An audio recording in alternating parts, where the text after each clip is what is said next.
As you know, many communities across the country, including my state of Michigan, are facing both a law enforcement recruitment challenge and, in some cases, a trust crisis as well.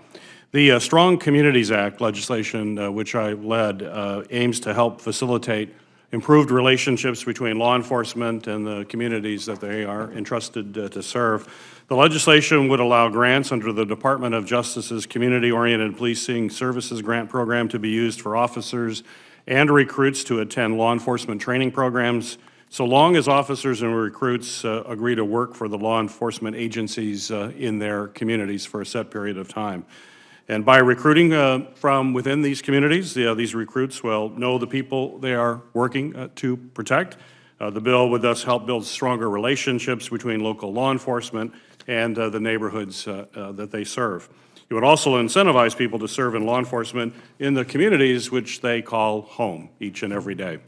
The legislation has been endorsed by both civil rights and law enforcement groups, including the NAACP and the Fraternal Order of Police. So my question for you, Attorney General Garland, is could you speak to the importance of community policing and how recruiting from within communities themselves can help build trust between officers and communities? And perhaps more generally, could you address the importance of adequate funding for the COPS office and the grant program that it administers? Well, let me start even more specifically. We are supporters of your Strong Communities Act. We think it's a very good idea, and it will allow our COPS grants to go for this purpose. So that's very specific and slightly broader on the appropriations side. We've in the budget is a request for a new gun crime prevention strategic fund of $884 million for FY24, $4.4 billion over 5 years. This would be grants for state and local law enforcement to address locally driven needs, but it would include hiring, recruitment, retention, training, and wellness.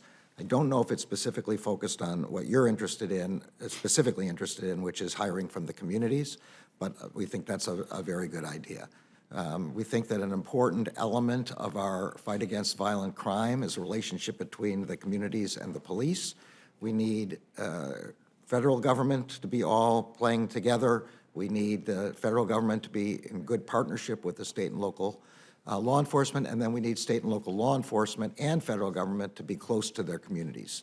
That's the way in which we get trust. That's the way in which we get witnesses. That's the way in which we get tips with respect to violent crime.